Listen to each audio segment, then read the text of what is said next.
welcome everyone to the 20th anniversary of the International Day to End Violence Against Sex Workers.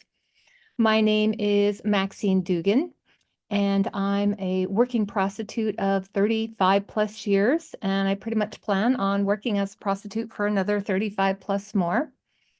I'm located in San Francisco, California, and I'm honored to be your guide for this special day to raise awareness about the violence created by the criminalization of prostitution and how that harm causes discrimination, not only for our parts of the sex industry, but for all the other parts of the sex trade. So tonight's webinar is being recorded. As I said, there is a Q&A box that is accessible to participants, but only the speakers can see the questions and answer them. So you're welcome to put your comments of support and everything there. Oops. The screen share came on. Can you turn the screen share off for a second until I'm done reading my comments?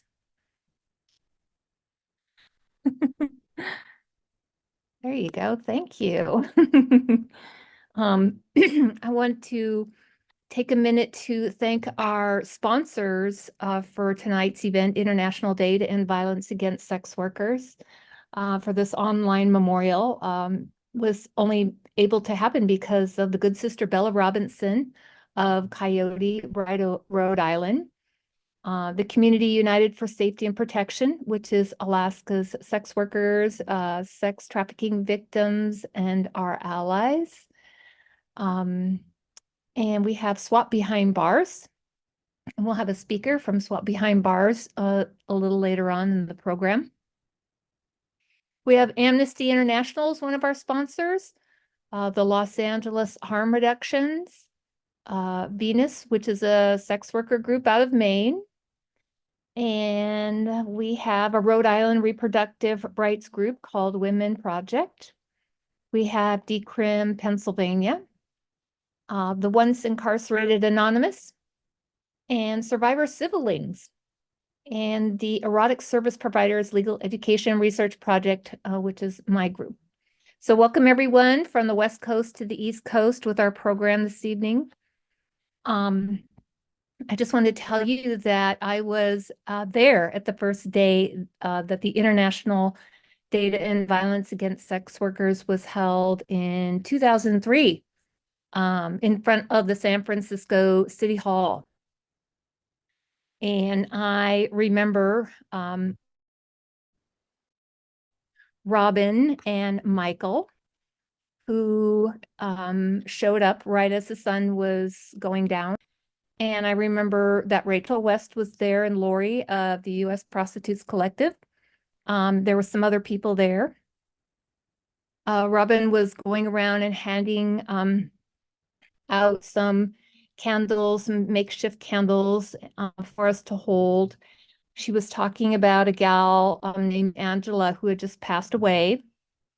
The Green River Killer in Seattle had just pled guilty to 48 charges of aggravated first-degree murder. And, you know, I thought I'd never see that day. So while Robin was handing out the makeshift candles, and she gave us cards with the names of the women that he had killed, and it started to rain on us out there. But we stood in a circle with our umbrellas, and we took turns reading the names of the women that were killed on their jobs. So we've got quite the program for you this evening. We're going to start off with the memorial video.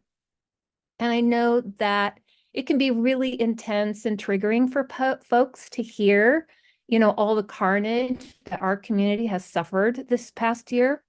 And I just want to let you know that it's okay to take a break. You know, it's okay to come back, you know, get some water and cry. You know, I cried all this morning, you know, remembering in preparing for this day, you know, that as we go forward here, that we want to honor all of those that have gone before us. So with that, I think that we're ready to go ahead and start with our first video. It's about 13 minutes long, and it's our memorial video for this year.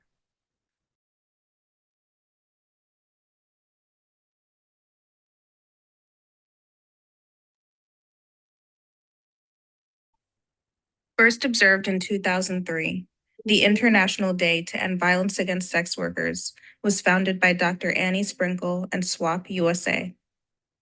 The International Day to End Violence Against Sex Workers is observed annually on December 17th by sex workers, their advocates, friends, families, and allies. Originally conceived as a memorial and vigil for the victims of the Green River Killer in Seattle, Washington, US, it has evolved into an annual international event. The day calls attention to hate crimes committed against sex workers worldwide, as well as the need to remove the social stigma and discrimination that have contributed to violence against sex workers and indifference from the communities they are a part of. Sex worker activists also state that custom and prohibitionist laws perpetuate such violence. The majority of violence against sex workers is not just violence against sex workers. It's also violence against transgender people, people of color, women, drug users, undocumented people, disabled people, people experiencing homelessness, and poorer women. We cannot end the violence against sex workers without also fighting racism, specifically anti-Blackness, transphobia, xenophobia, homophobia, stigma, and the criminalization of drug users. It's time to change the social perception that she wasn't a person, she was a prostitute. No one wants to feel a sense of community and sameness with her.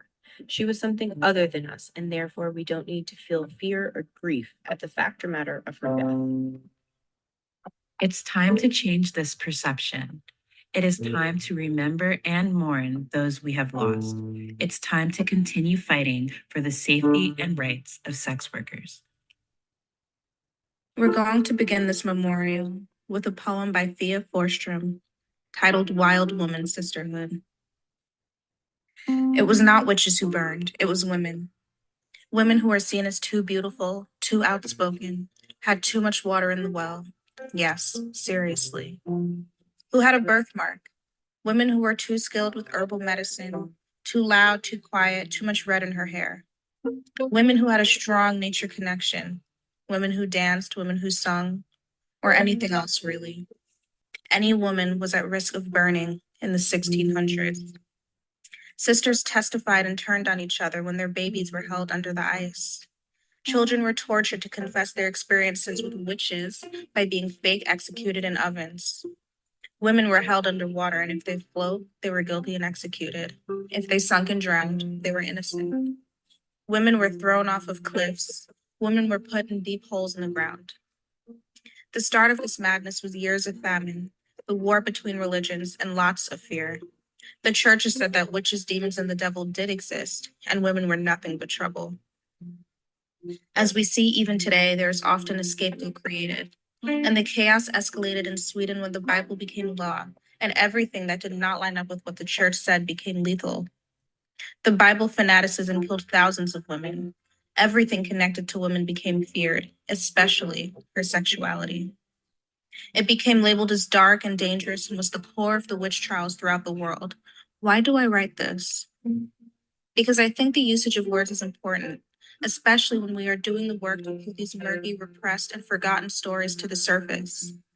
Because knowing our history is important when we are building the new world, when we are doing the healing work of our lineages and as women.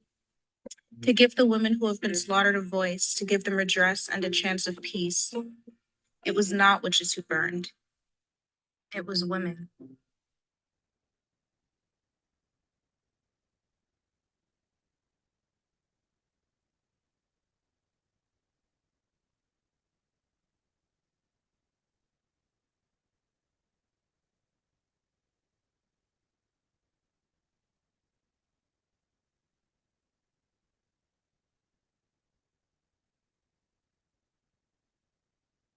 Kristen Smith, age 22, was murdered by a serial killer in Portland, Oregon. Lisa Ceballos Henrique, age 57, was shot and murdered in her hotel room in Dorsal, Florida.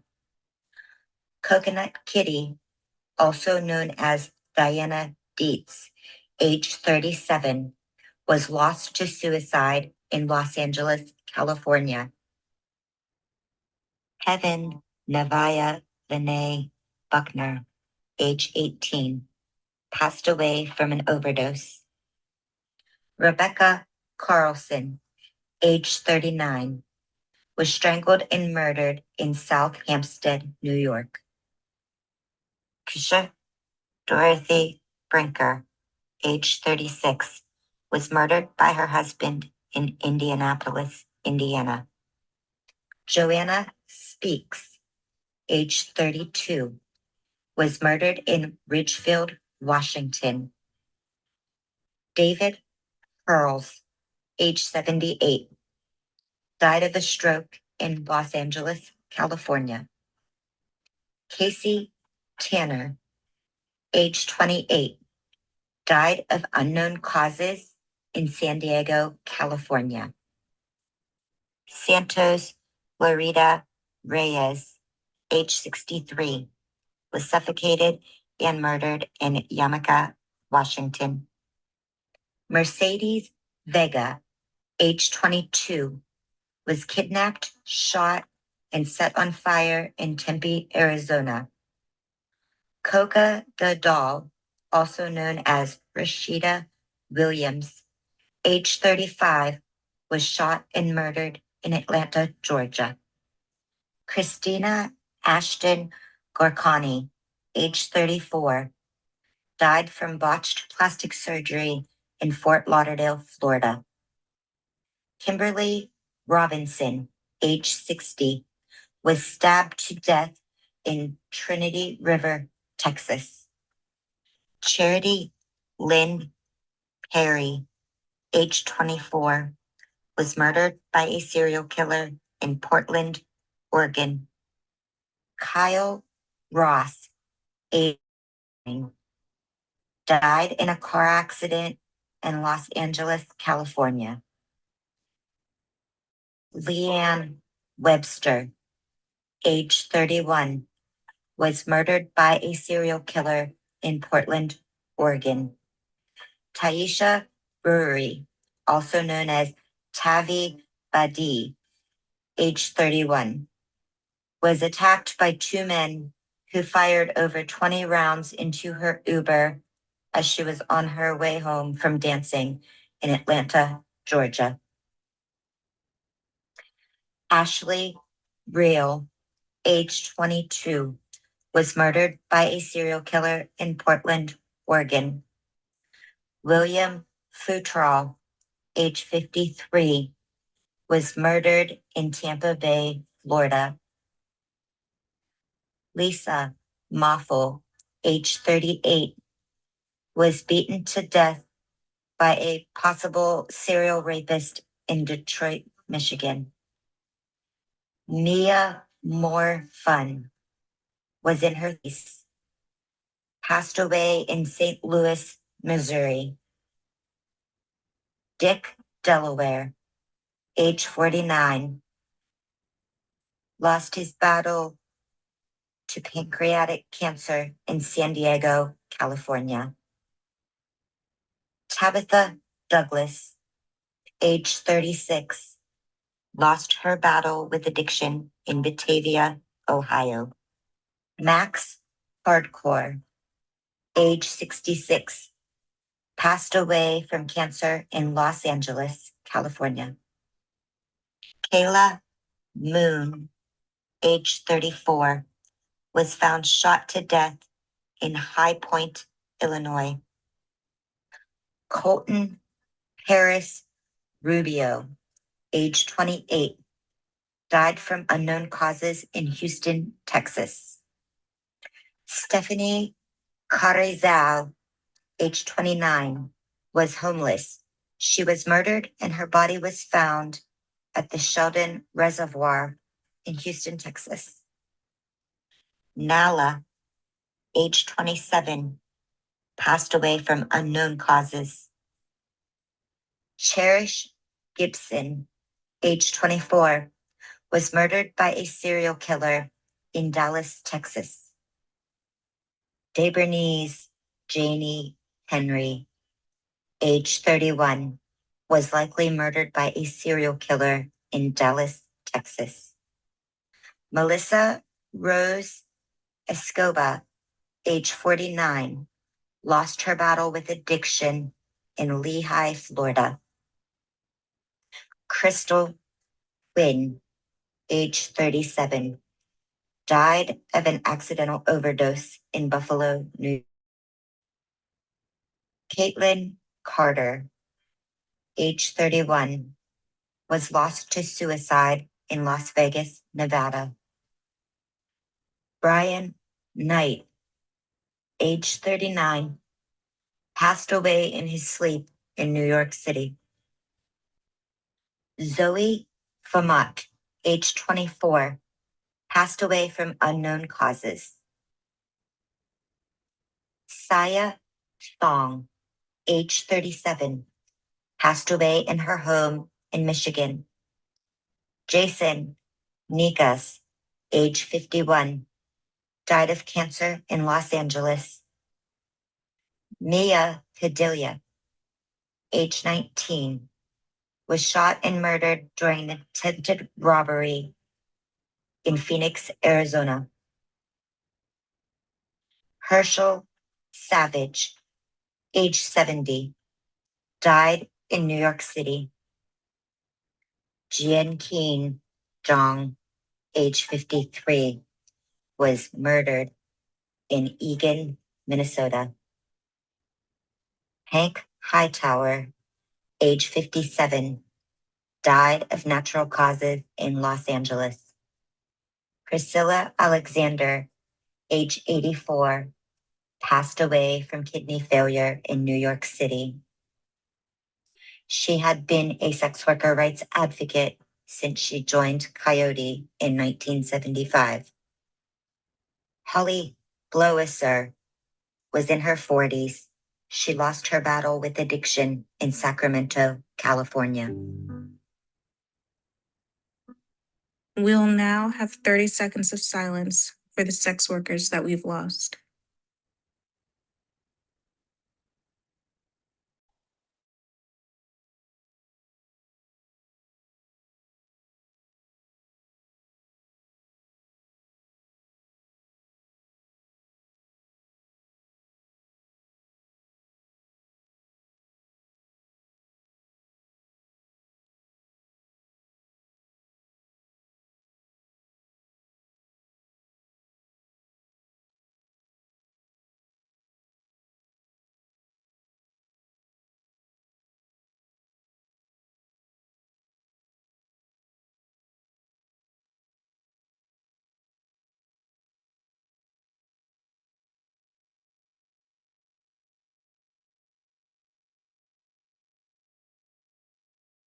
All right, thanks for that. That was put together by past Coyote folks, and Gabby did the readings this year. Thank you, Gabby, if you're listening. And now Bella is going to pay some special tributes to some folks that have passed recently. Hi, everyone. Thank you for joining us. I'd like to thank all our speakers, Maxine for hosting, Robin for running tech support. And there's three people that we want to give special recognition to that weren't sex workers, but were very important to our organizing. Tracy Ryan was a trans woman in Hawaii. She drafted decrim and harm reduction bills in Hawaii, and she was a valued member of her community who will be missed. Victor, Norma Jean Amadeva's husband, just recently passed. He supported Norma being a sex worker rights activist for decades. Norma runs International Sex Worker Foundation for Art, Culture, and Education. And everyone should check out her website, policeprostitutionandpolitics.com, where she has so many statistics and databases. The third one is Jim Larkin. He's one of the two former owners of Backpage.com. He was a huge defender of First Amendment rights for a decade and was a fabulous reporter and editor of numerous publications. He was harassed by the government for years. He endured one mistrial, having all his assets seized, and he took his own life. I want to remind anyone that's triggered or needs to talk that SWAT Behind Bars has a community support line that's open 24/7. That number is 877-776-2004. Again, that number is 877-776-2004. So what I wanted to talk to you about today is, one, the Craigslist killer and the Gogo Beach murders. So I had just moved to Rhode Island because indoor prostitution was decriminalized in 2009 while the Craigslist killer was on the loose. So it's a scary time. You're moving. They can't arrest you, but there's a serial killer. And he killed the girl in Boston. He came to Rhode Island and robbed an escort, and she dialed 911 because she was decriminalized, and they caught him before he hurt anyone else. And we know this because I worked under decrim. When people know you have the ability to dial 911, they don't try to rob, rape, and murder you. It's the fact that they know you can't tell is what puts you in danger. Much like undocumented women, I don't have to take their passport. I just threaten to call ICE. That'll shut them up. Going back to the Gogo Beach murders is why I became an activist. Around 2010, over a dozen bodies were found on Gilgo Beach up in Long Island. No one really cared. Something in me broke that this was not okay, that there would be a next generation of sex workers, and we needed to make a difference for the next generation. John Burke was the chief police.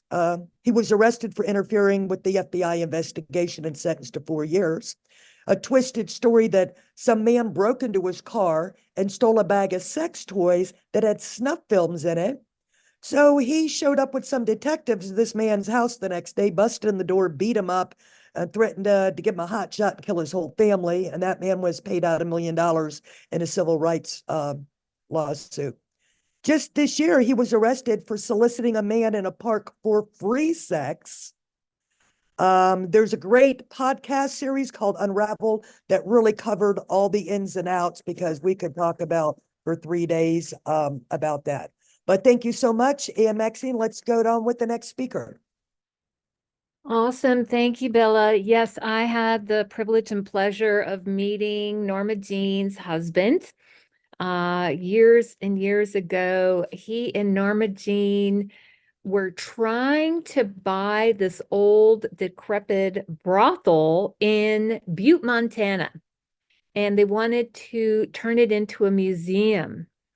And so I was very grateful that I had gotten to meet him there and to see, him model what a supportive partner looks like.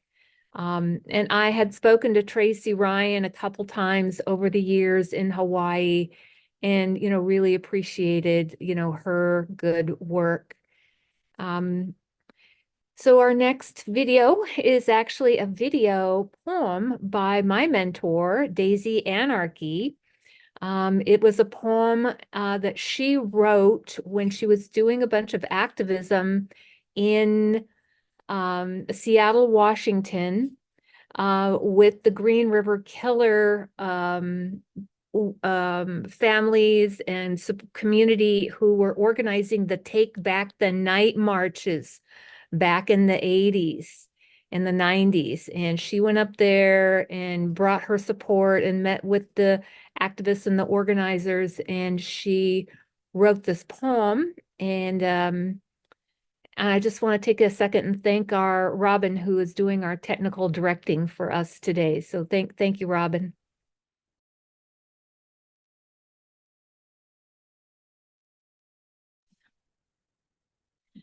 I deserve to be safe, whether I am a nun in a convent or a street corner hooker in a rundown inner city neighborhood. I deserve to be safe, whether I am saving it for marriage or selling it at a price you can or cannot afford. If I am selling it, I deserve to be safe, regardless of just how much of it I am selling. Be it only striptease you can look but don't touch, or good old-fashioned half and half honey. If I am selling it, I deserve to be safe, whether I am selling it to one sugar daddy or as many takers as I can catch. If I am selling it, I deserve to be safe, whether I am selling it in the classiest brothel in the county or on the street where the cheapest hoes in town work. If I am selling it, I deserve to be safe, whether I am the health food, earth mother, goddess whore, or the most desperate, strung out, junkie toss-up.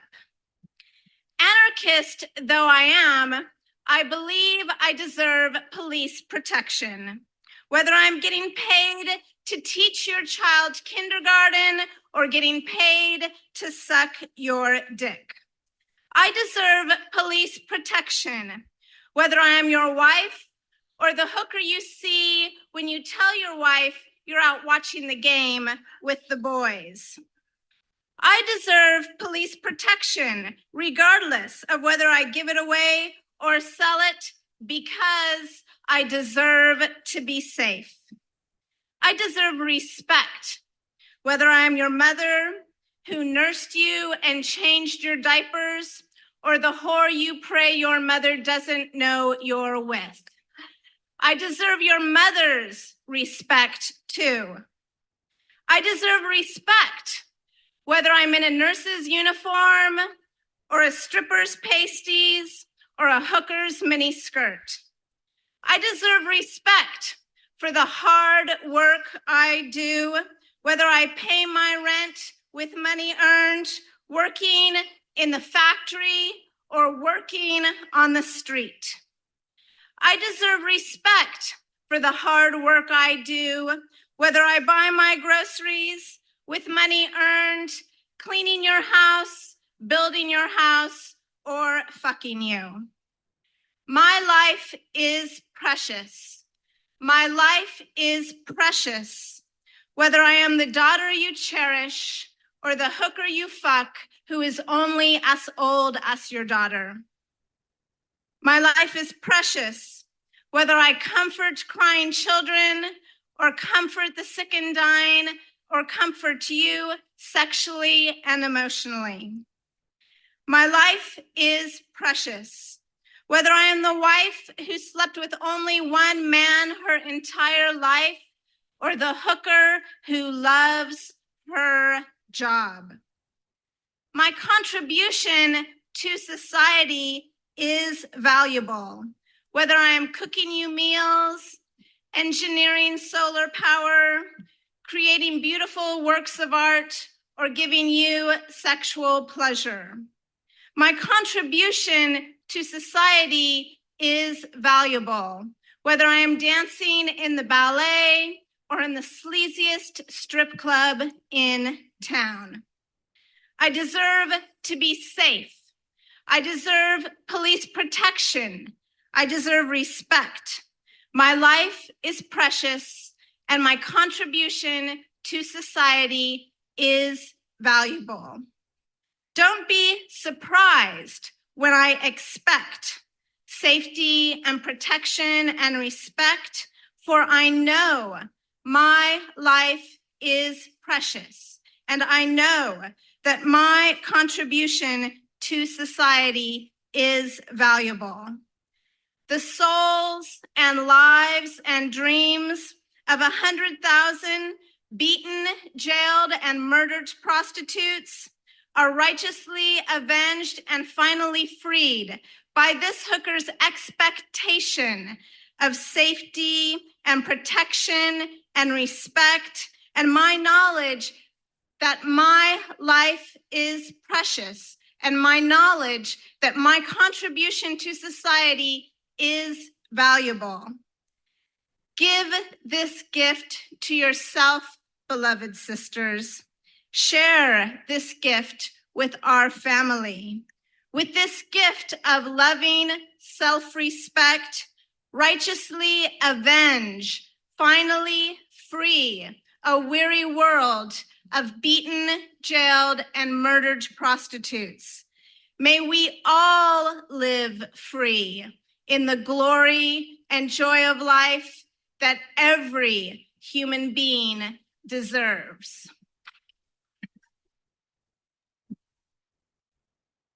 Tell it, Daisy. Well, now you all know why I am the way I am. I had that woman for my mentor. Yeah. So thanks, Daisy, wherever you are, for that gift that keeps on giving. Let's hear from our next speaker. I'm so excited to hear from Swap Behind Bars, from Blair, who's going to talk about Joey the Player. And Blair, if you want to unmute yourself and just tell us a little bit about you and your organization.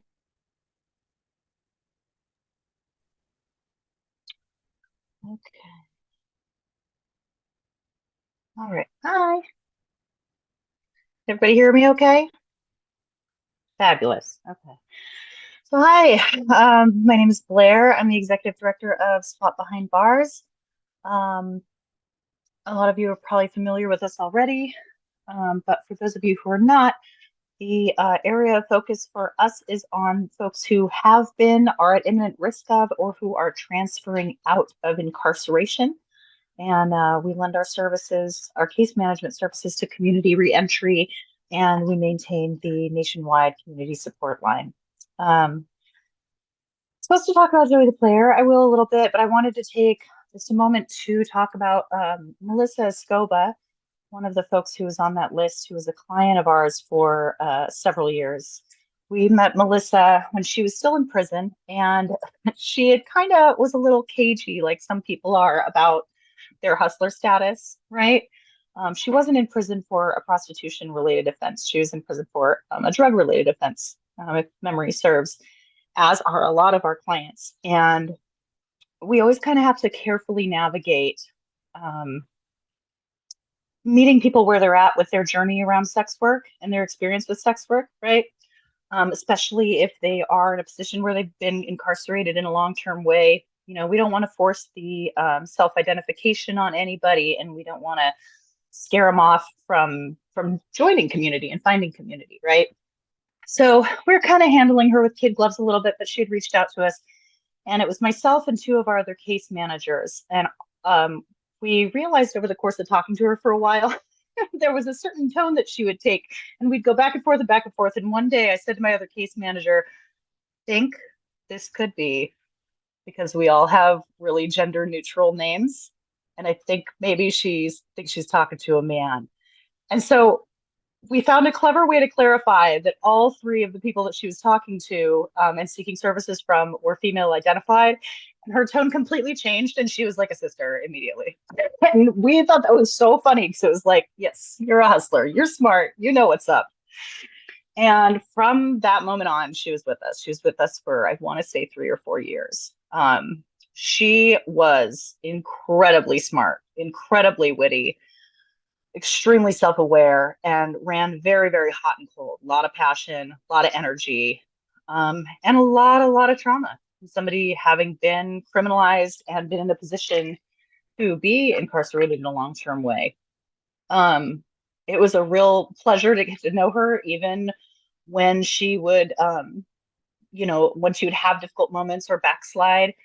That's all part of the process of finding your way in the world, right? It's just that the world is so much less forgiving when you are involved with the criminal legal system.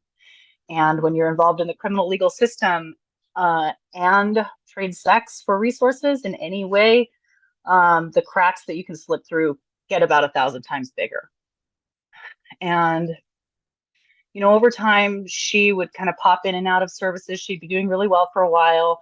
And then she would struggle for a while, and then we wouldn't hear from her, and then she'd come back. But her character really stayed the same throughout. She was always really funny, really self-aware, and always willing to try new stuff, whether it was a program or it was, winging it, or it was a different case management, or moving to a different place, or getting involved with reaching out for support in different ways. She was always down to try new things, to engage the resources that we offered to her. And yeah, she was really one of a kind in a lot of ways.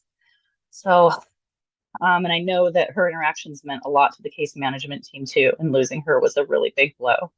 We've had a lot of successes this year, both organizationally, coalitionally, and culturally. For those of you who do not know about the Joey the Player case, he was a prolific serial rapist who terrorized women in the Northeast predominantly for over a decade, before he finally slipped up badly enough to have brought a woman in from Canada, who reported him, and he was brought up on trafficking charges. And suddenly other women who'd been victimized by him started coming out and speaking out about their experiences. He was just recently convicted on all charges and is awaiting sentencing. They arrested the suspect in the Gilgo Beach murders. I've seen huge cultural sea changes in the true crime media community around the way that they engage sex workers. The net neutrality movement is starting to team up in a meaningful way with the adult industry. I mean, these are all huge, huge, huge step forwards, and really encouraging. Coalitionally, organizations, us and several others, have gotten massively legitimizing municipal and governmental and organizational foundational grants to continue doing good work on the ground. And none of that takes away the pain and the injustice of losing a life, of somebody like Melissa not being allowed to get where they want to go and feel like where they feel like they need to go, right? None of it changes the loss that we feel and the loss that we have to feel as a community. It is what we need. These successes are what we need to propel us forward in the work, even when it's grueling, even when the folks that we're trying to help maybe have personality disorders and have trauma and are really, and they're calling us at 3 a.m, and we're having to manage our self-care around that. And it can just really be a lot. We need those successes, but we also need these times to be reminded exactly why we're doing what we're doing, because every single woman, man, or non-binary person or trans person who feels alone, who is lost to the world, is unacceptable. It's unacceptable. So I just want to thank everybody for being here and for mourning with us and remembering with us and for celebrating with us. It means a lot. Thank you. Thank you so much, Blair and the Swap Behind Bars, for all your good work in helping get the people who Joey targeted to be able to come forward and help make their their statements. It's big.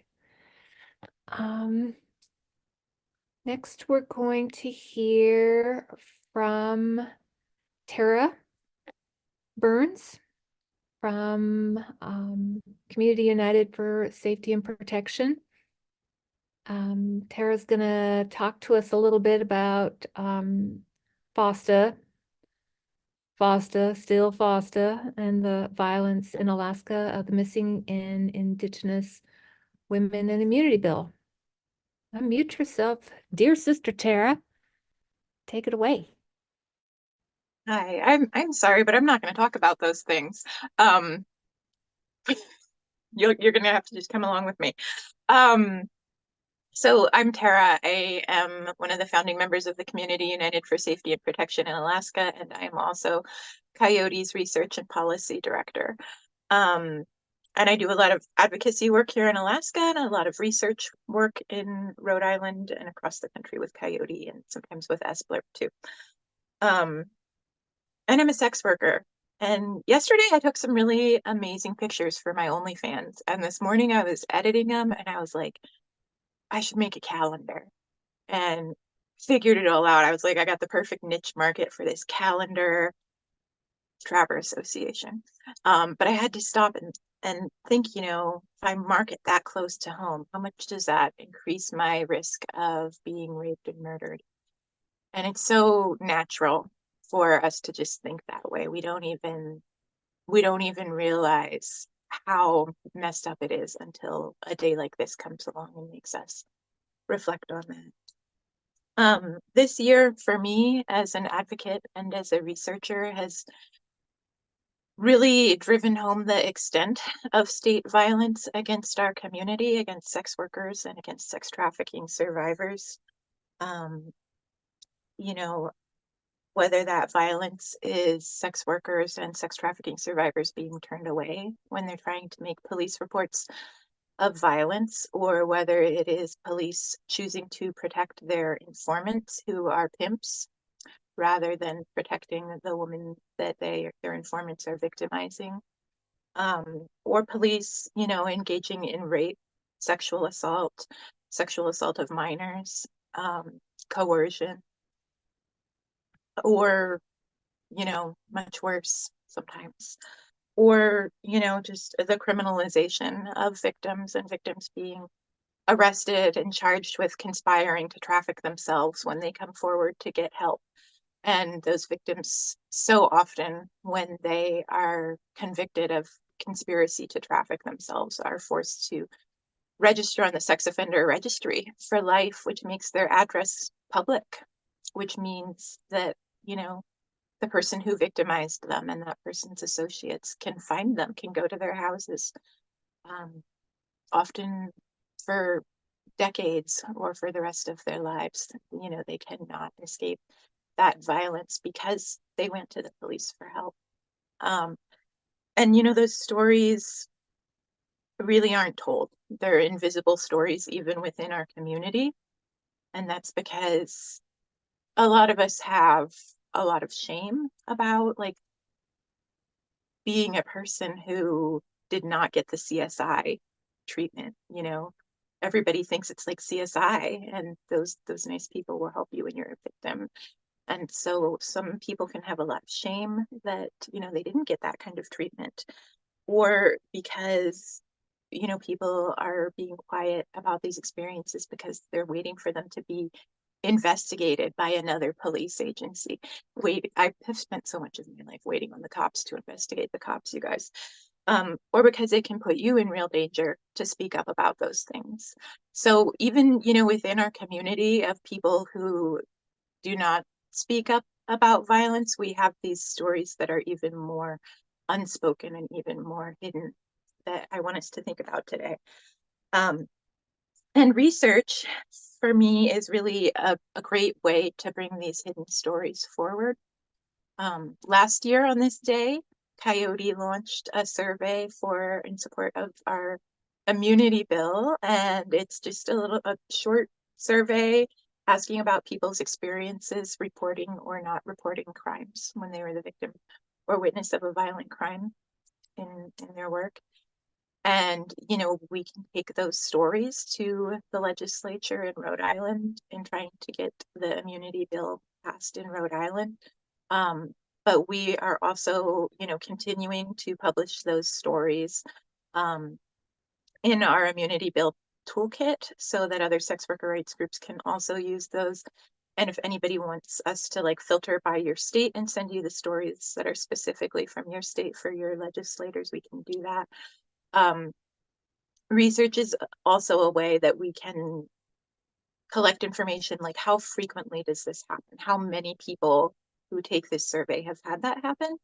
And then we also can collect those stories that are so important for policymakers who are really our bosses. They are the ones setting our work conditions to understand what is going on and what needs to happen to change what is going on. There are a lot of ways to bring these kinds of voices into research. It does not have to just be with surveys or interviews. Tatiana and I wrote a paper recently that we co-authored with a trafficking survivor who had a really important story to tell, and hopefully you guys will all be able to read that soon. But for everybody who's here, I just want to, you know, if you're a member of our community, encourage you to think about ways that you can help to bring those stories forward. And if you are a policymaker or a researcher, you know, to look at ways that you can access and bring awareness to those kinds of stories. And thank you everyone for being here. Thank you, Tara. Yeah, I think Tara, downplays the role that she has played in research, community participation research, and getting some policy asks in front of legislators. So I'm glad Tara's here. I'm glad that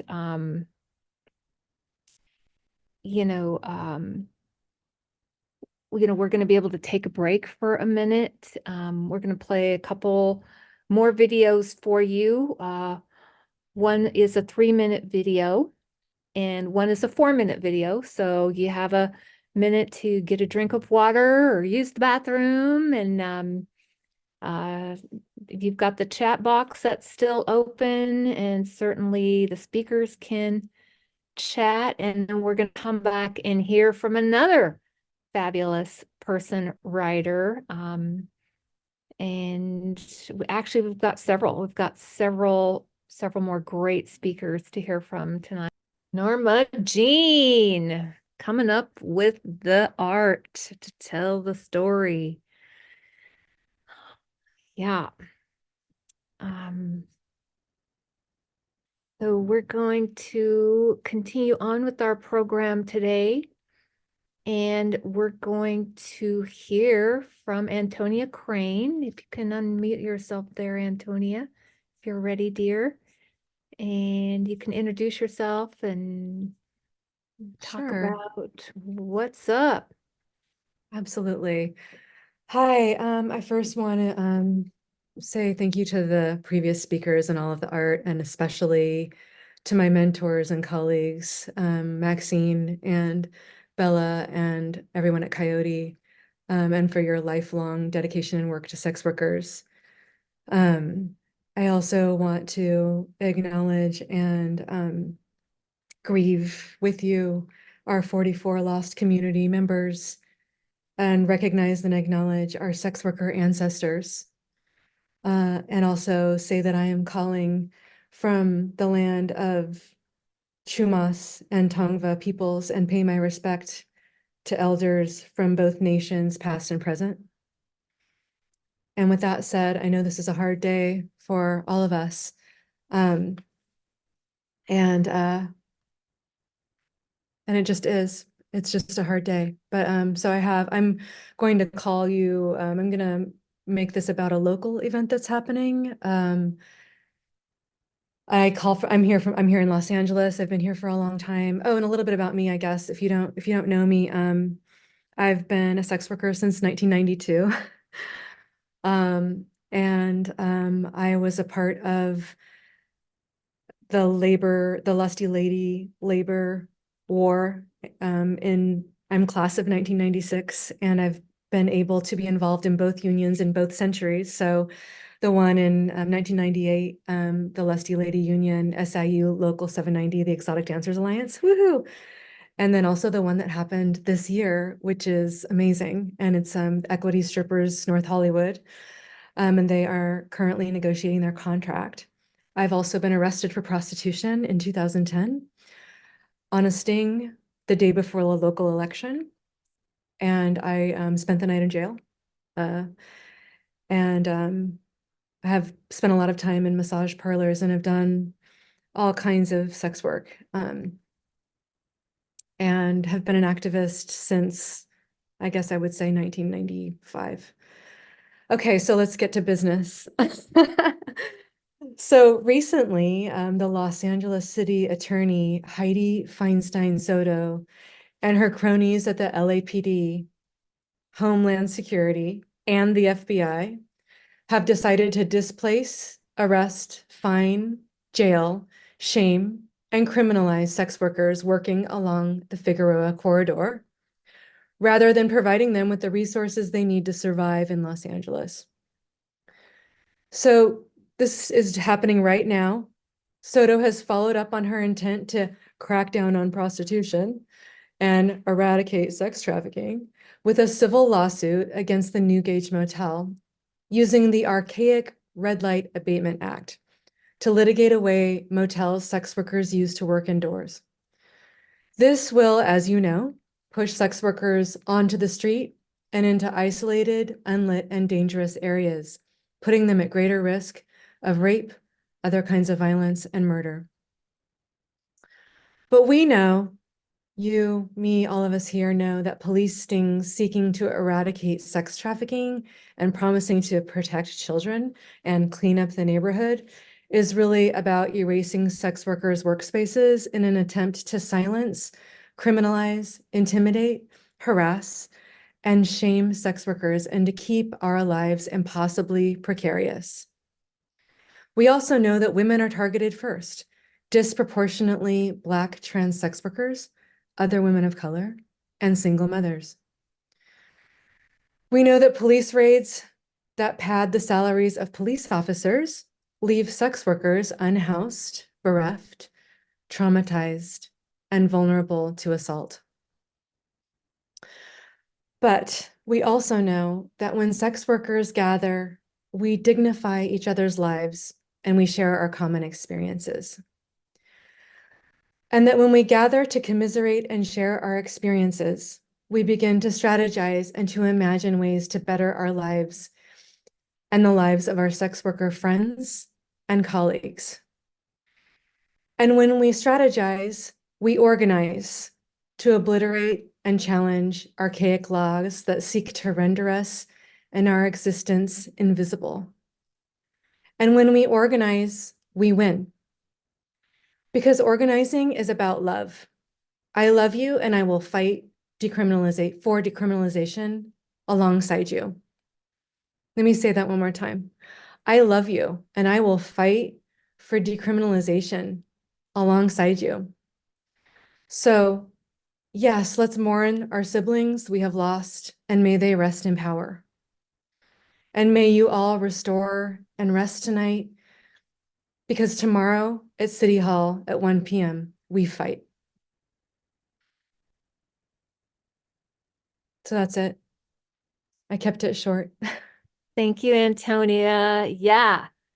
So you can go look at lapublicpress.org and see Antonia's article as the LA city attorney targets the Figueroa corridor. Where will sex workers go? She also did a really great op-ed in that same online press, lapublicpress.org, titled "Sex Workers in LA Will Win Labor Rights Whether Naysayers Like It or Not." So thanks for all your good work, Antonia, and sticking around with our community for all these years and, helping share the love, about what we can do and what's possible for us, no doubt. So our next speaker is Connecticut Lindsay. I'm just going to read this. I don't know if this is what you're talking about, Lindsay. You can unmute yourself and introduce yourself. The notes say that there was a cop who was acquitted of murdering Donna Castleberry and who just pled guilty to kidnapping sex workers. So you can tell us what's going on, Lindsay. Introduce yourself. Excellent. I'm just turning to my notes. I'm so sorry. I'm Lindsay. I'm from Connecticut. I am so happy to see everybody or like little glimpses of people as they come up, because like in the Coyote network, I've heard about everybody, and now I get to see you guys. It's like I'm sure a lot of the attendees are thinking the same thing. It's like, seeing like your sisters or whatever, long lost sisters for like the first time. So that's fun. I was in the 2018 Foxy Lady case, where the police arrested me without reasonable cause during a sting they planned and then threw dirt on my name all over the media. I was living off of just savings for 6 months while also paying for a lawyer to prepare for trial. No club would hire me in Connecticut, where I live, Massachusetts, New York, and Rhode Island, where the arrest was. So all the surrounding areas to my home. Coyote was loud in the media against the legitimacy of the arrest without even having met me. If it wasn't for you guys, I wouldn't have anyone on my team. I truly believe it was the fight for Coyote that caused the courtroom to finally take my case seriously and look into the facts. Like Tara, when you mentioned before about like not everything's a CSI, like really you have to like prove that you're like worth it as a human in order for them to even look into your case, which is like crazy. Like, what are they doing all day? Sitting in, their, money, huge money seats, just ruining people's lives because they won't fact check. Doesn't make any sense. So, you guys were with me. You didn't know me. I could have been like a really ugly person inside. Didn't matter. You guys just, saw this case. This case sounds weird. So if it wasn't for you guys, I wouldn't have anyone on my team. I truly believe it was the fight from Coyote that caused the courtroom to finally take my case seriously and look into the facts. In the end, the case was so tight that the lawyer did the final trial for me for free. And the prosecutor, after trying so hard to embellish a stone solid story, attempted after the trial to apologize and shake my hand. I spun on my heels and drove back to my home, son, and all my stuff that would have been taken from me if the court would have continued to neglect the facts in the police report. I bet you that the prosecutor wouldn't have batted an eye if I had lost everything. The judicial system didn't think me losing everything was a motivating reason to question within the justice system. This was a lucky hit from a judicial system that is bugged with malintent. A far more violent situation had a huge unrest for the sex worker community when 59-year-old Ohio detective Andrew Mitchell in 2017 was caught after 30 years as a Columbus, Ohio detective for killing a woman while he was undercover. For 30 years, he was misusing his job title to rape women. And after all of this evidence has surfaced, you would think that the Ohio judicial system would throw the book at him in disgust that he disrespected the system. Apparently, they're, protecting us, from ourselves, protecting us from pimps, from being kidnapped, and sold, whatever. You would think that they're doing all of that, for the sake of the judicial system. But instead, actually, I think everybody's brought this up before. This seems to be like something that we're all mentioning. Instead, they were, and also that video was really good. The last video that just came up, instead they're just using their positions for power. And so, I have some amazing friends who never got a chance, never, just because of the politics of the time. Never got a chance to be heard or, given any opportunity or shown any type of respect. The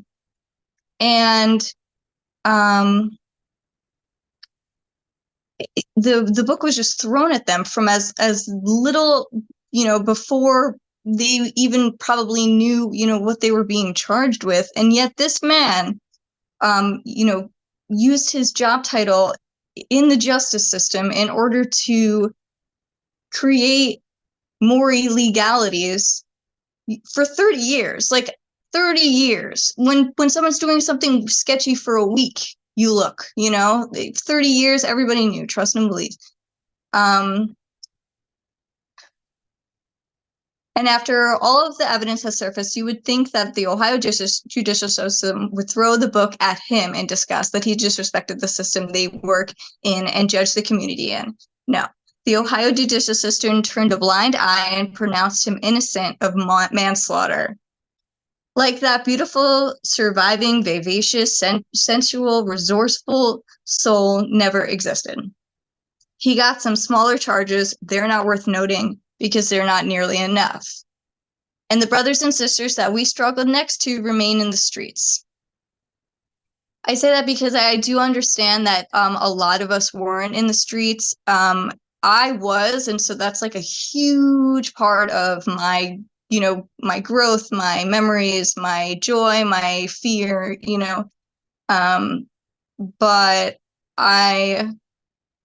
if it doesn't apply to you, you can also think of it figuratively, because sometimes we're just navigating through things that are just, they're right in front of us. We're not on the streets, we're living regular, but things can get hard when you're scared. You have paranoia, like this person coming to my house, they might kill me, or wherever you work out of, or they come to the club, and I know them from my community. I'm an exotic dancer now. I know them from my community. They're going to tell everybody, I'm not going to be able to walk anywhere without feeling some type of shame. These are just some thoughts as well. And the brothers and sisters that we struggle next to remain in the streets, unable to find a job whose pay affords them the freedom that they currently have. Selfish or progressive, however we think of this mindset, there are people making enough pay to live a life of freedom where they have the time and space to cruise around. It's no different a mindset.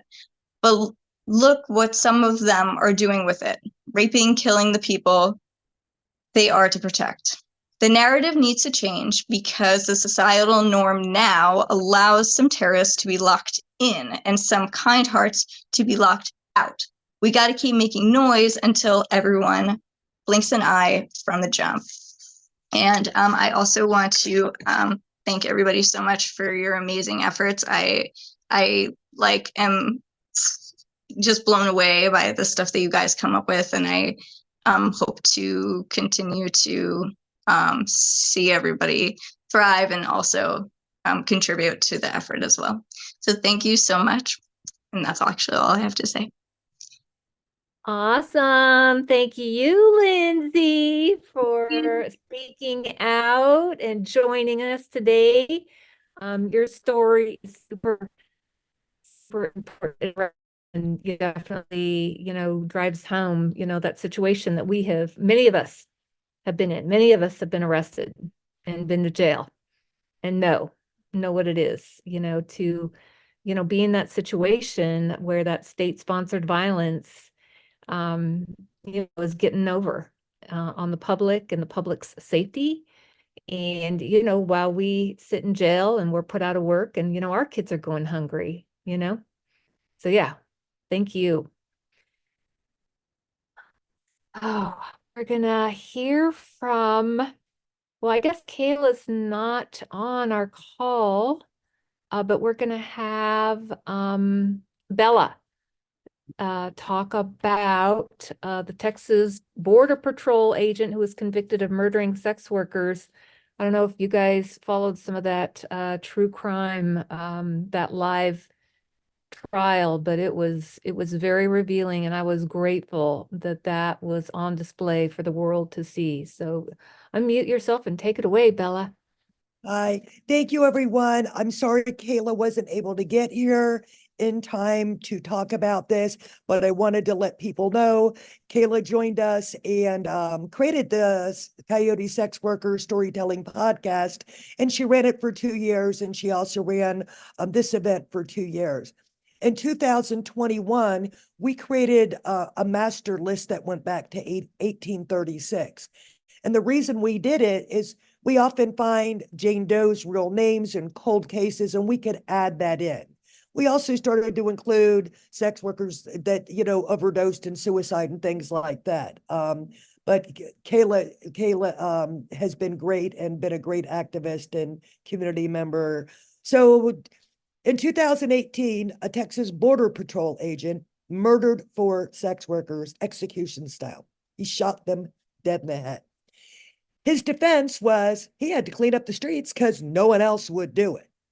And during his trial, while the defense tried to paint him as this nice family man, it actually came out that while his wife and children were out of town, he was picking up street-based workers with addiction problems, driving them to get dope, bringing them to his home where his family lived.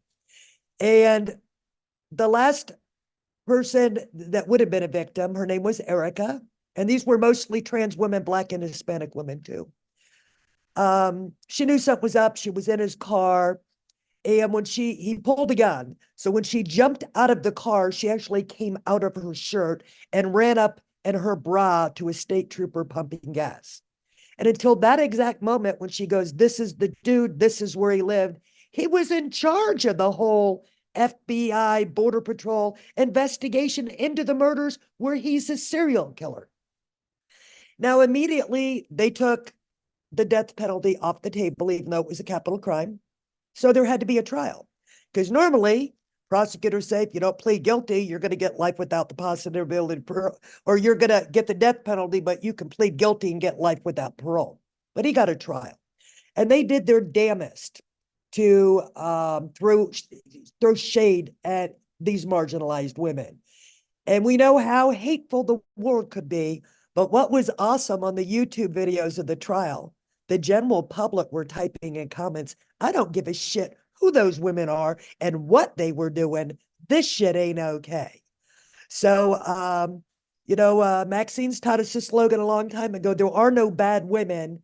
There's bad laws. And take it away, Maxine. Let's go to the next person. Thank you.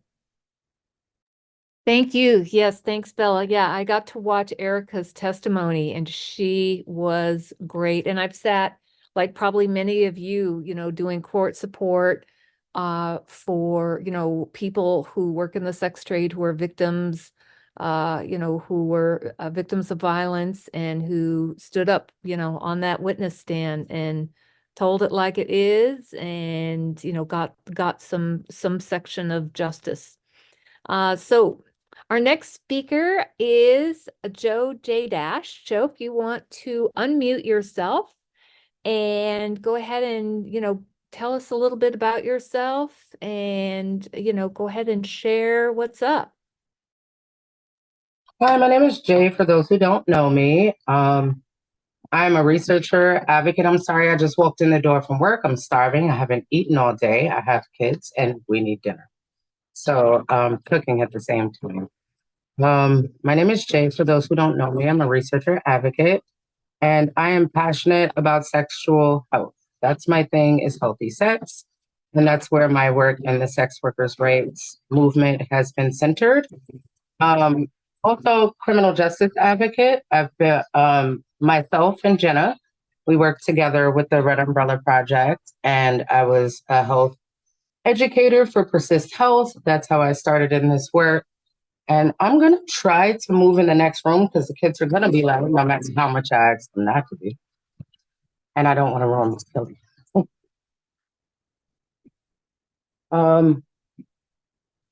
So our work started at Red Umbrella Persist Health back in 2014. Where we did some advocacy work surrounding street-based issues, mostly was my focus. And because I come from a street-based background, I'm a current former BDSM provider. I've been in this work since 1994. I entered the trades as a CSEC. I was 14. For those who don't know what that means, commercially sexually exploited child. I've cycled through voluntary and involuntary sex work my whole life. Involuntary, in my opinion, my professional research, published research opinion, socioeconomic driving forces are just as coercive and as abusive as any market facilitator or manager or pimp or daddy out there, right? Like rent or auto insurance. Sorry, I live in Brooklyn. It's a little loud out here. Can't do anything about it. I live on the first floor in the front of a building in Brooklyn. So you might hear weird stuff out there. Part of the reason why I do the International Data in Violence Against Sex Workers is because of that street-based work. And I haven't had much time to go back and forth with the organizers to talk about my topic, but I am going to speak about the Long Island serial killer because it's directly relevant to me, my work, and all the things that we work around, right? Like the whole hierarchy is going to be in there. Police is going to be in there. So there's some trigger warning. I did a lot of street-based work. First, I did street-based work. Then I went into the clubs. I was a dancer.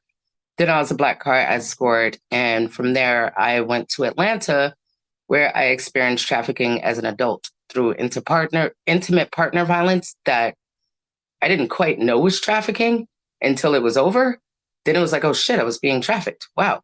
But that's a whole nother story. I discovered BDSM work in 2006 through a client, and I began working online. And that was how I got out of being trafficked on the streets. I was working online, stashing money in PayPal and, doing the things to slide out of there because he didn't know anything about computers and stuff. And I was in like all the BDSM forums and getting to know the hobbyists. And, it was a new frontier for me, but it was one that I was easily able to navigate to get out of my trafficking situation. And shortly after that, I was looking for a photographer to do a BDSM shoot, right? Like, cause I'm a new baby dom and I don't know, I got some black lingerie and said, put on black makeup and take pictures, right? So here I am on Model Mayhem and I find a photographer. And this photographer is like, hey, I've been trying to open a dungeon, but I'm a white guy and nobody wants to they don't take me seriously. I can't hire anybody. I'm looking for a partner. And I was like, oh shit, yeah, sure, why not? And he turned out to be my partner for many years to come. He cashed out his 401k and he rented an industrial space. Wait, I'm getting ahead of myself. First, we started doing media sessions where we would book regular sessions, based on the client's fetish and my boundaries. And they would sign a waiver, a media release and a physical health waiver. And we would offer them discounted sessions to record those sessions and use as we wish. So we were first working out of Bethpage, Long Island, which is closer towards Manhattan. But then, our client volume picked up. I'm the only dom. We have this intent to open a dungeon. So he cashes out his 401k and we get an industrial space out in Ronkonkoma. Now, I'm from Manhattan and I don't really know all of these places in Long Island. I'm Black, if you haven't noticed. I don't do Long Island. I definitely don't do crime in Long Island because I'm Black, okay? So the Long Island police force is notoriously racist in every county. So I do my thing and I get out of there. But now here I am opening a dungeon. So we took it by the letter, and we got the space. As we're building up, we're interviewing, we're hiring, we're getting into the groove of it, we're doing good. And next thing you know, we're hearing about girls getting killed. And I'm just like, girls are getting killed where? And they're like, here, Long Island. Now I have to come in from the railroad and drive all the way down the shore to get to the dungeon. And he's telling me, oh, they found the body over here.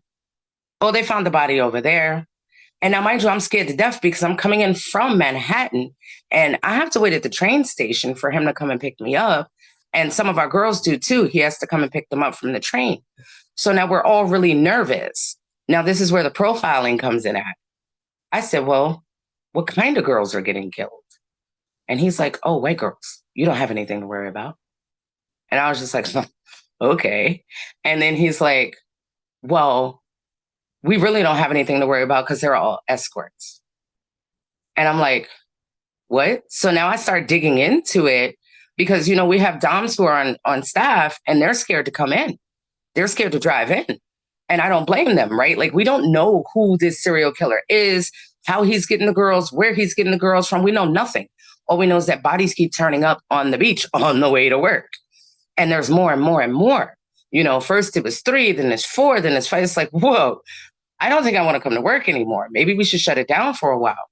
So we did some digging and come to find out that the way that dungeon owners were trying to get ahead of it that was around the time it was like 07, 08 that the blacklist came out, the dungeon blacklist came out. Or at least that we were participating in it. So the dungeon blacklist was helpful. And we were all like on the phone with each other trying to figure out who this person could be. Was he a client? Was he a disgruntled client? Did somebody out here on the island do something to him? Does anybody potentially know this client who survived this client? Right? Like, there's all these questions. And then we started watching the news and watching the papers very closely. And I mean, we did our own street profiling as doms in a dungeon with security who were transported from the train station to the dungeon and back, we felt like we had lower risk. I'm going through a lot at home, many transitions. But when they caught that guy, I sat right in here and I broke down and I cried so hard, right? Like we spent so much time in fear. We spent so much time watching the news, digging, making phone calls, sending emails in forums all over FetLife, just trying to like connect the dots, like what's going on out here. And nobody ever could. Nobody ever could, right? Like it impacted not only us as professionals, but it also impacted the play scene also, right? Like we ran play parties too, and folks were just too scared to come out to Long Island, you know? So for me to see this person finally caught, finally behind bars, and I might not fit the profile, but what if I did? Right? What if I did fit the profile of this particular serial killer? It could be me. It could be my neighbor. It could be you, my beloved colleagues. They are my beloved colleagues. I don't know them, but we are all sex workers doing what we have to do to survive. And every time a body pulled up, we light candles, we pray, you know, and we did all the things, but there was never any answers. So that's why I wanted to talk about. I rolled it around all week. I'm like, should you be all professional about it? No, tell your personal experience, right? My personal experience is that this is something that's never going to go away. If I'm given enough life and I'm sitting in an old folks home one day, I'm going to remember the Long Island serial killer as we dubbed him way back in 06, 7, 8, 9, and 10. We were petrified all the way until my dungeon closed in 2014. This person was never caught. So I do sleep with some relief knowing that this person is behind bars. I hope they got the right person. I hope that there are no more out there going undetected. And I hope we continue to organize and amplify these acts of violence that are specifically targeted towards sex workers, right? Like there's this flippant notion that society has that we're disposable people. And he's one example that really exemplified that for me. So I did my best to be here in this space because I want to be a part of organizing against that. And I thank you all so much for having me. Thank you.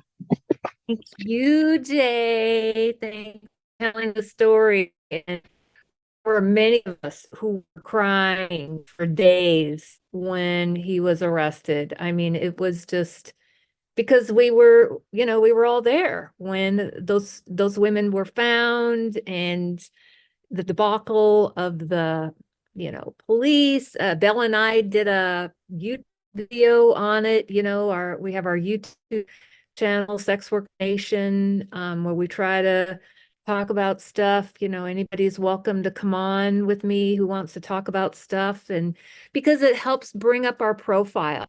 Because when I'm on YouTube and I'm watching stuff, I take the link of our YouTubes, about like the reaction to the arrest of the Long Island serial killer.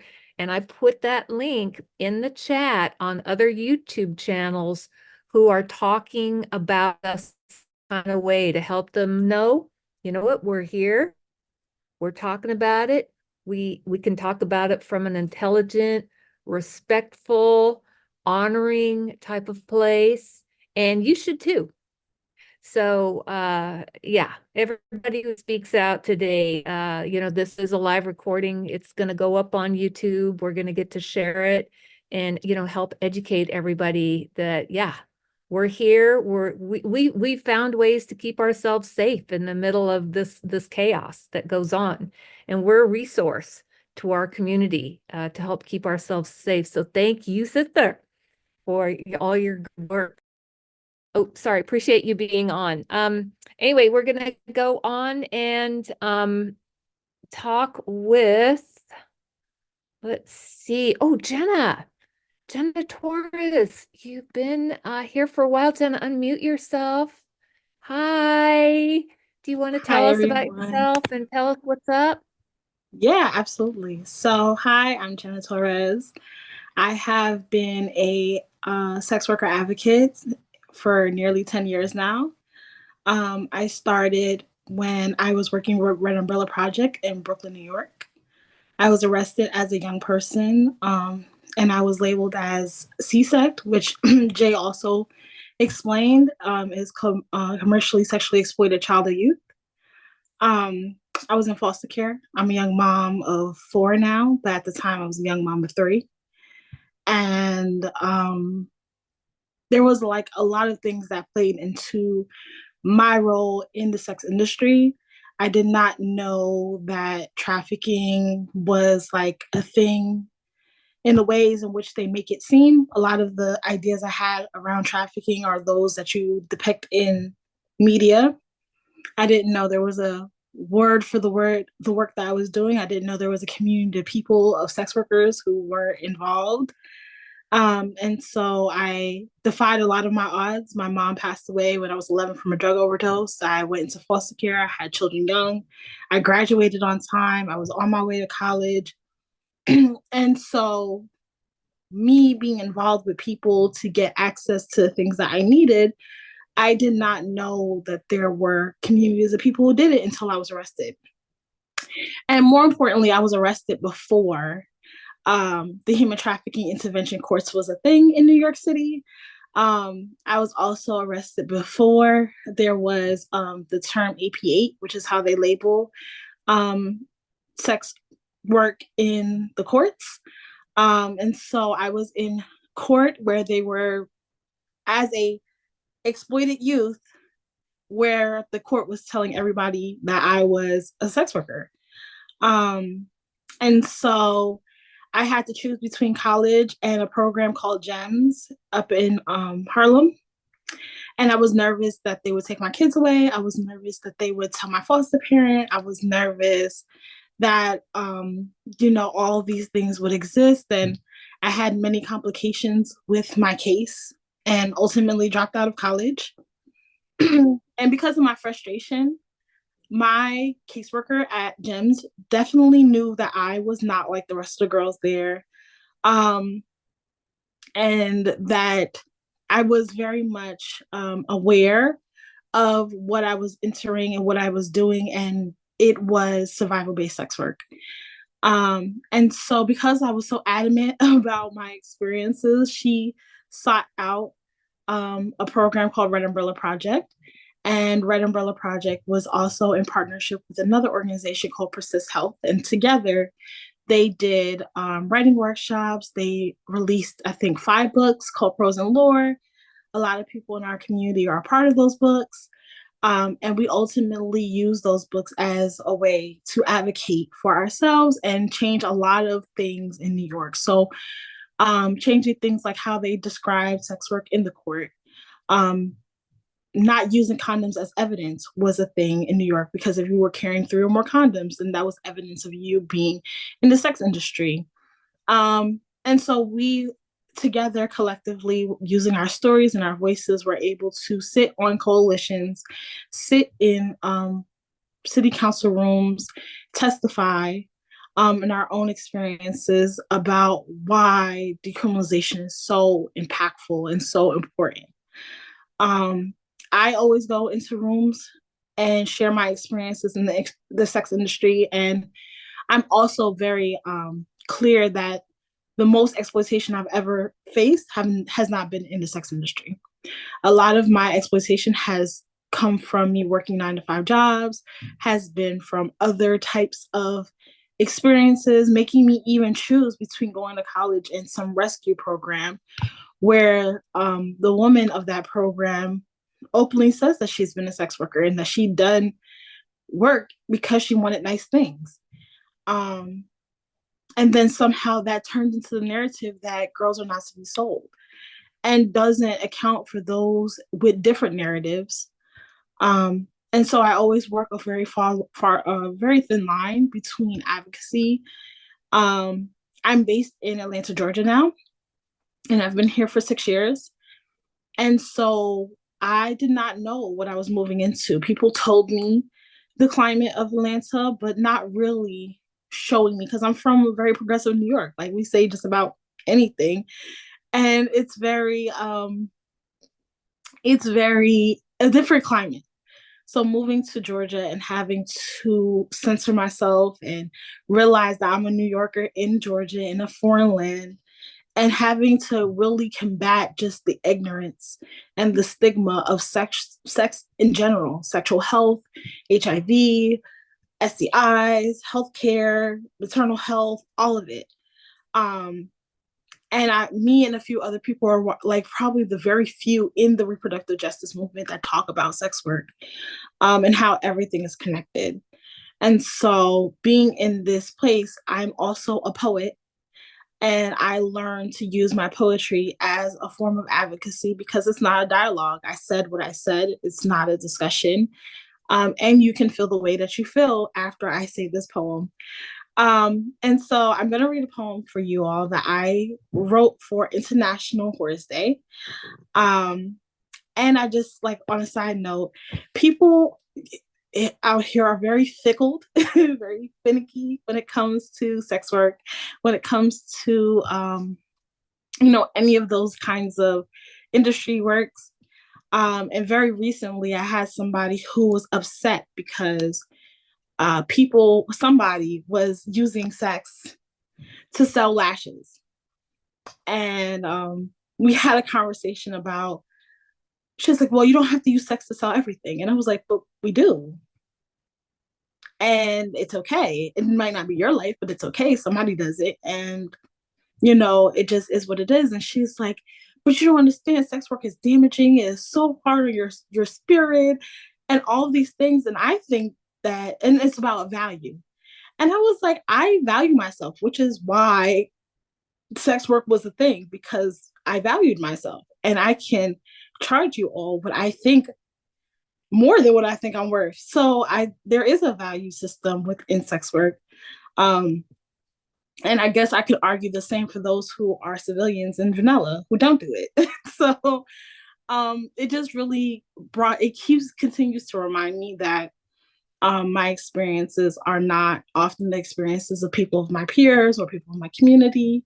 And I also just want to say, like, the biggest support that I've ever received in all of my life, with me being a parent, me being a young person, has always come from sex worker community, because it's almost like if nobody else has us, I know that somebody in my sex worker community has me. So so that's why I'm so passionate and unapologetic about the work that I do and the work that I've done, and how I continue to show up and support ourselves, because I know that the movement misses voices like our own. Like, I can't tell you how many times people are surprised because they think that sex work has a look. And they assume that they don't even understand that there's such a great spectrum of experiences in the sex industry, and around community. So I'm going to read this poem, and then I'll release y'all back into y'all meeting.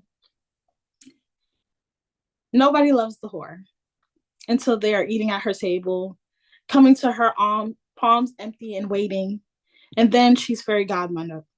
Then she is to be more than a harlot. She is divine, feminine powerhouse, and her pussy pops magic and drips autonomy. Nobody loves the whore if she's broke or broken or hustling. Only if she's sporting new cars and feeding the hood real good, then she is to be admired. Then she is to be iconic. Then she is a legend. Nobody loves the whore when they know that she is whore, because it is so unbecoming of a woman to be accessed by anybody for a fee. But when it's free, that's how women should be. Someone's therapist, someone's fixer, someone's Olivia Pope. Make things disappear and reappear, but it better look natural. They love the silent whore, the shadow whore, the ones who show up as anything besides a whore. But my, how people stay profiting off of the whore because sex sells, right? Nobody loves the whore when she has a voice. When she says sex work is something that she does, not who she is. How it's just a job that she can clock in and clock out of. How just about anything these days are transactional. Money, love, sex, safety are all often seen as forms of currency. So that is my poem. That's the one that I wrote for International Horse Day. And just as a side note, I am a creative director who sits on the board of Lissa's Charter Mutual Care Collective, where we give direct aid to those in our communities. We are also part of Roof Support Network, where it is an organization full of other people who organize and do mutual aid, who come together and try to problem solve our experiences. We do emergency funding. We do have surveys that are available for folks. People become members of Lysistrata. It's a community-based process, and it really came out of the fact that Sister Foster happened to so many of us, and not really understanding the ramifications of what Sister Foster continues to do in our community, like not having access to bank accounts or getting blacklisted, or just the simple unsafety of not being able to use online platforms to continue to talk about our well-being. Jay also mentioned like the forums that we used to use, and just being able to communicate in a way that was effective for us to continue to be safe. And so while people want to believe that sex work is the end all be all, for me, for most people that I know, that it's a survival based tactic. People go on to, sex work has taught us so many things about life, about people, about marketing, so many applicable skills. And for me, what it has taught me is that ultimately, like, I have to be able to voice my opinions and my stories and myself. Because if it's not for me, then somebody else are going to learn those same lessons the hard way. So I show up for our communities. It's really disappointing every year being here of like just the amounts of harm that continues to happen for simple misunderstandings, for morality, for religion, for anything that people deem unworthy. So it's also a privilege to be able to sit here because I know that I still have breath in my body, and I'm very unapologetic about who and what I've done. So I just want to lift up the organizations that we continue to serve and be in partnership with. And I'm very happy to see us all here thriving and continuing to be a supporter for sex worker rights. And so, yeah, I'm complete. And yeah. Awesome. Thank you, Sister Jenna. Another poetess. Boy, we've got some talented people on this memorial webinar for this International Day to End Violence Against Sex Workers 2023. I am just so honored to be here. Jay has a question. She's raised her hand because she might be thinking, we want to know your organization. I don't have a link to your organization. Maybe Bella can put the link in. My partner, my very close partner, Jenna Torres, who is very well prepared, calm, poised, and professional this evening, said all the things. Jenna and I work for all the same organizations. We work together. We are both poets. We do creative writing workshops to provide healing spaces for community, right? Like we work very hard to amplify the voices from within our community on many different levels. We have community building workshops. We have health and wellness and healing writing workshops. You know, we create workshops for organizations that serve sex workers. We work with Lysistrata, RSN. Currently, I am Jenna Torres, I work closely with, who works closely with Liaison Consulting Services. Throughout 23, you know, I think we probably did all of 23 mostly together. We've worked closely together since 2014. Our work intersects at her focus being reproductive justice, mine being sexual health. We're both foster care kids. We happen to be 20 years apart in age, but we have very similar stories. We're both foster care kids, you know, who left the system, got into this work, and it's become our careers. She said all the things that I could possibly say if I actually had capacity to think. So if you want to know anything about me and who I work with and what I do, Jenna just said all that like a few seconds ago. But I work with Hacking and Hustling also we're doing a financial discrimination study. We're in the third year, but we're in the analysis phase. So look out for that report. Shameless plug. RSN and Lysistrata has been doing some restructuring throughout 23, and we're really excited for 24. 24 is looking great for programs and offerings for community and our members. Jenna is always a creative powerhouse, and it's just my pleasure to step into 24 with her into the next phase of what we're doing here.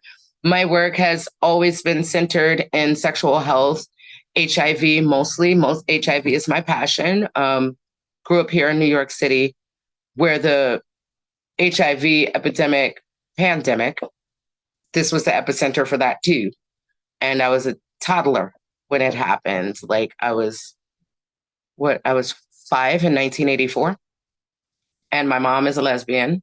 And her wife have been together 25, 26 years now. So I grew up in the LGBTQAI community here in New York City, where the gay disease was a thing when I was a baby. So as I grew up, I just paid attention to everything I could about it. And I became a peer educator in HIV and STIs when I was 12.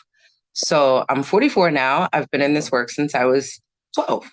And the past decade, I've spent intersectioning and weaving in and out of work with Jenna. I do research and advocacy, and she does the creative side and advocacy. And we use this evidence and this creativity to go out there and advocate. So awesome. So we're heavy on the researchers today too. I see that Barb Brents was in from UNLV was one of the participants today, and so I mean we just got a great group going on here, and I want to segue into I think Robin, who's our technical director tonight, is gonna talk a little bit specifically about allyship and maybe expand on some of what the last couple of speakers have talked about. Okay, no one told me that, but I can definitely talk about that. Yeah, so you can hear me, right? Yeah. Yeah, so I'm just going to go from Coyote website's webpage. And so the first thing to do is to not assume that you know why a person is in the sex industry, that that people are there for all sorts of reasons, including survival sex and just because they enjoy it. 2, don't judge, know your own prejudices. 3, don't assert that sex workers forfeit their right to complain about abuse by consenting to a job that you believe is degrading. 4, don't assume sex workers have false consciousness. Just because you can't imagine wanting to do something, just because you can't imagine doing something without feeling violated doesn't mean that everyone feels that way. 5, address your prejudices. 4, respect that sex work is real work. It's actual labor and it should be protected as such. 5, don't play rescuer. 6, remember our lives are not fundraising material. So many trafficking and rescue organizations exploit sex workers who have been arrested, but that they're individuals that deserve respect, as Daisy told us earlier. 7, watch your language. 8, do your own research. Learn about it. So the organization that I come from is Amnesty. And before Amnesty took up this issue, it was something that I really didn't pay that much attention to. And I did my own research and I think came to the right conclusion. 9, be discreet and respect personal boundaries. 10, respect them, respect sex workers. Realize that sex work transcends visible notions of race, gender, class, sexuality, education, and identities. 11, do check yourself if you find yourself assuming you can have sex with someone just because they are a sex worker. 12, be supportive and share resources. 13, educate yourself about the plight of sex workers in the US and globally. Active sex workers are about 230 times more likely to die and 110 times more likely to be murdered than the average person. And finally, 14, speak out wherever you encounter whorephobia. Be a good friend to the sex workers in your life. Thank you. Thank you, Robin. Oh, yeah, I remember back when Amnesty was only about talking about us in terms of being sex trafficking victims, and they went through a big, huge process and, you know, came out the other side of it and came out very much for decriminalization and did some research towards that end. And, you know, we quote Amnesty about every month for the research, the good work that Amnesty has done. And thank you for that. It's a good model to have. I think Bella and Lindsay of Coyote are gonna talk a little bit more about what's going on over at Coyote, Rhode Island. Lindsay, you go ahead and go first, honey. Great. I'm Lindsay Berry. I'm Coyote's Health and Safety Education Specialist. I'm only going to be talking for a few minutes about one of the programs we have up and running. I'm currently facilitating a reentry course for the women incarcerated at Rhode Island's ACI. We're going to be on week 9 as of tomorrow. I developed the curriculum along with Louise Harvey from Once Incarcerated Ohio to follow alongside this book published by SWAT. Thank you. It's been great.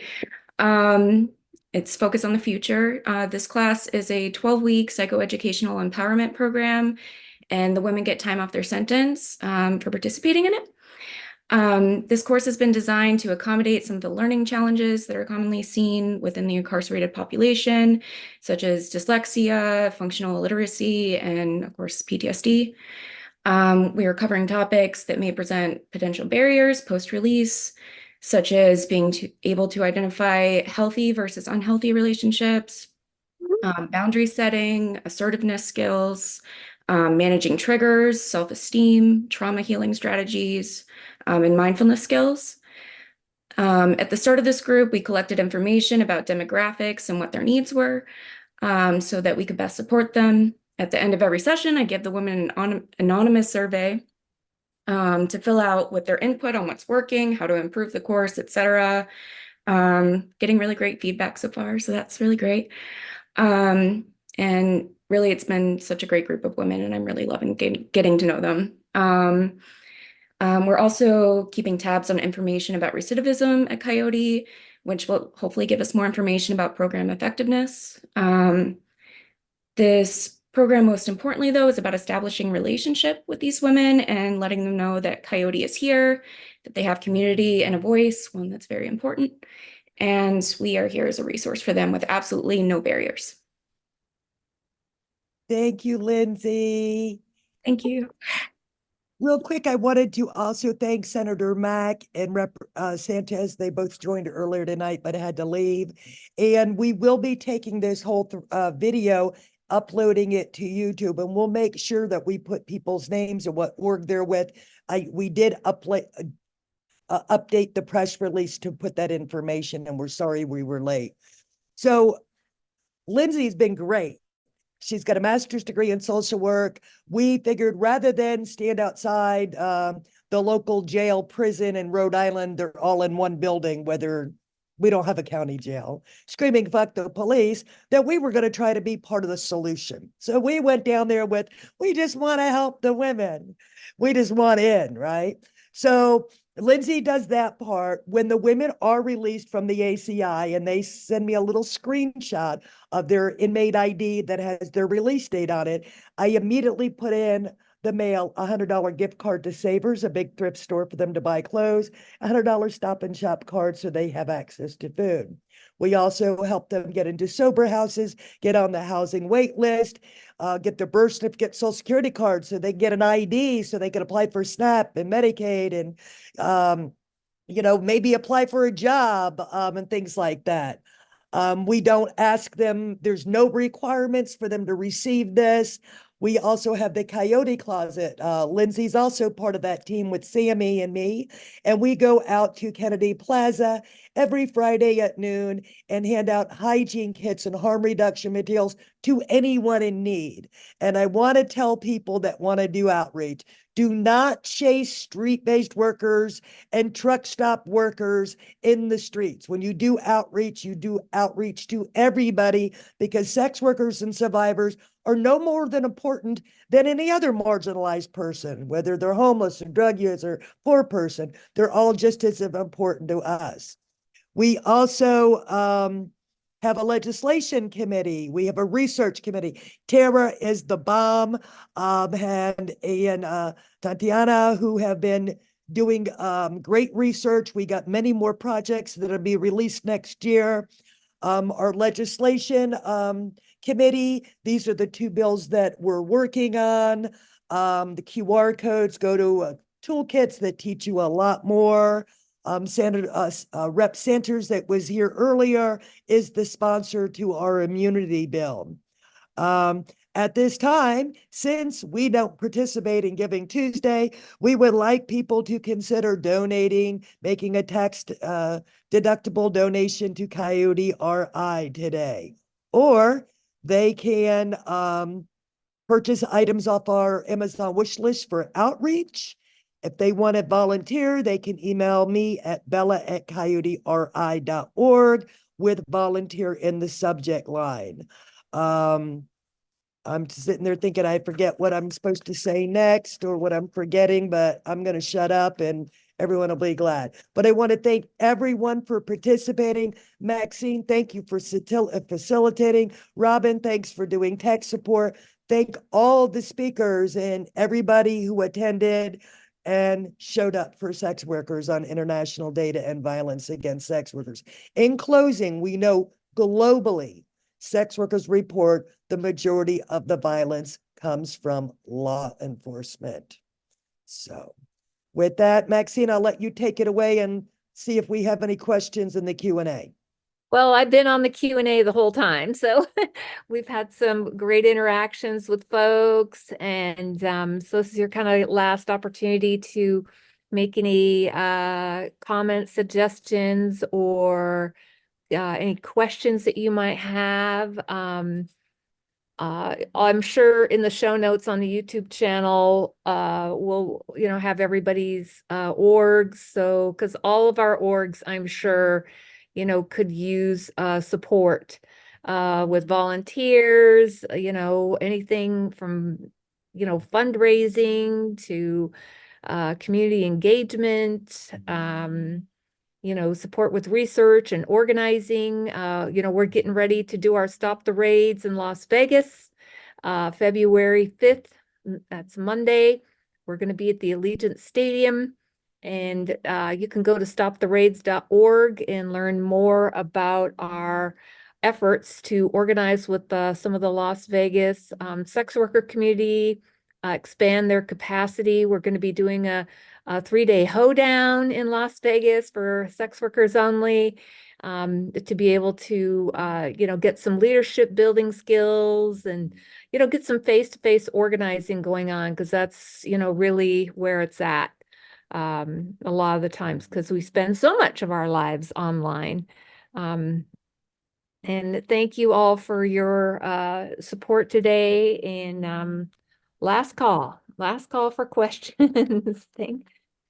To mention, the Alyssa Strata Mutual Care Collective and Fund provides crisis emergency funds to sex workers nationally.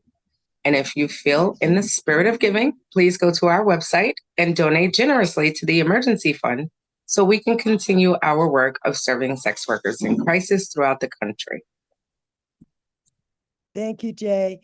Also, if anyone wants to join the December 17th organizing committee for next year, we usually start in August. Again, they can email me at bella@coyoteri.org. And, we'd love to work with you and have you be part of the process and not just show up and talk, but we do want to include you more. We're getting a little better at year. Last year, we got hacked by porn people. It wasn't much. Yeah, it's a whole thing, but we're doing better, and next year we're going to even do better. So we really appreciate all the support. I loved hearing all of you speak, and I'm just utterly grateful that y'all showed up for sex workers. Thank you. Thank you so much.